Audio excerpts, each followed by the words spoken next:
நிறைவாழ்வு AG சபை வழங்கும் morning மன்னாவிற்கு உங்களை அன்போடு வரவேற்கிறோம்.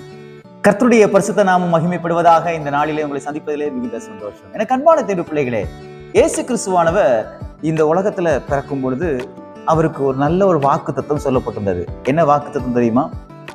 அவர் மனுஷனுடைய தயவிலும் வளர்ந்து பெருகினார் என்று சொல்லப்பட்டது. இன்றைக்கு நமக்கு அநேகமாய் தேவைப்படுவது மனுஷனுடைய தயவு. இன்னைக்கு நம்மளை பார்க்குறவங்க எல்லாருமே ரொம்ப திட்டுறாங்க, நம்மளை பார்த்து சாபம் விடுறாங்க, அப்படித்தானே? ஆனா இன்னைக்கு கர்த்தர் இன்னைக்கு உங்க கூட பேசுகிற வார்த்தை ரொம்ப வித்தியாசமான வார்த்தை. இன்னைக்கு நிறைய பேர் உங்க காதுல நீங்க கேட்டிருப்பீங்க, உங்களை எப்போ பார்த்தாலும் சாபம் விடுற மாதிரி, நீ அப்படி போயிடுவ இப்படி போயிடுவேன்னு. ஆனா இன்னைக்கு கர்த்தர் ஒவ்வொரு மனுஷருடைய கண்களிலும் நமக்கு தயவிடைக்க பண்ணுவார். நான் வாசிக்கிறேன் பாருங்க ஒரு வேத வசனத்தை.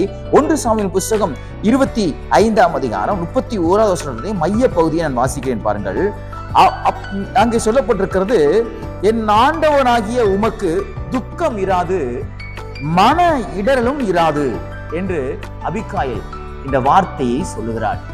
இந்த நாபானுடைய மனைவி, நாபானு அவன் பேசின வார்த்தைகளுக்கெல்லாம் இந்த தாவீதுக்கு சரிக்கு சரி கட்டும்படியாக அவனிடத்திலே பரிந்து பேசும்படியாக அவளுடைய மனைவி என்ன செய்கிறாள்? தாவீதிடத்துல வரும்பொழுதுதான் இந்த வார்த்தையை தாவீதை ஆசீர்வதித்து சொல்லுகிறாள். பார்த்தீங்களா? நிறைய பேர் உங்களை சபிச்சிருக்கலாம், ஆனா இன்னைக்கு கர்த்தர் ஒன்று செய்ய விரும்புகிறார். எந்த நாவு உங்களை சபித்து கொண்டிருந்ததோ அந்த நாவு மூலமாகவே கர்த்தர் உங்களுக்கு ஆசீர்வாதங்களை கட்டளிடுவார்.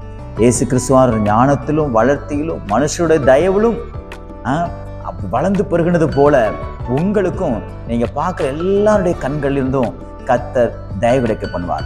சாபம், என்னை பார்த்தாலே இவங்க சாபம் விடுவாங்க, என்னை பார்த்தாலே அவங்க எரிஞ்செறிஞ்சு விடுவாங்க, என்னை பார்த்தாலே அவங்களுக்கு பிடிக்காது, நான் நல்லா இருக்கிறது பார்த்தாலே அவங்களுக்கு பிடிக்காது, நான் எப்படி போகணும் அப்படி போகணும்னு சொல்லி அவங்க என்னை குறித்து ரொம்ப தப்பா யோசிச்சு வச்சிருக்கிறாங்க, அவங்களுக்கு நான் உயர்ந்திருக்கிறதோ நான் சந்தோஷமா இருக்கிறதோ அவங்களுக்கு பிடிக்காது, நான் நல்ல சாப்பாடு சாப்பிட்றது பிடிக்காது அப்படின்னு உங்களை சுத்தி இருந்த மக்களுடைய சூழ்நிலை இருந்துச்சு. ஆனா இன்னைக்கு கர்த்தர் சொல்றாரு, எந்த மனிதர்கள் உன்னை சுற்றி இப்படிப்பட்ட அவதூறான காரியங்களை பேசி கொண்டிருந்தார்களோ அதே மனிதர்கள் நாவினாலே உன்னை நான் ஆசீர்வதிக்குமான வார்த்தைகளை நான் கொடுப்பேன், உனக்குள்ளே நான் இருக்கிறேன் என்கிற ஒரு பெரிய பயம் அவர்களை பிடித்து கொண்டு, மெய்யாகவே தேவன் இவனோடு இருக்கிறார், இவளோடு கூட இருக்கிறார், ஆகையால் நாம இவளை குறிச்சு நம்ம எந்த தப்பா யோசிக்க கூடாது, சாபப்படக்கூடாதுங்கிற ஒரு பெரிய பயத்தை ஏற்படுத்தி அவர்கள் நாவிலிருந்து உங்களுக்கு ஒரு ஆசீர்வாதமான வார்த்தைகளை கர்த்தர் அந்த நாளிலே கொடுப்பாராக.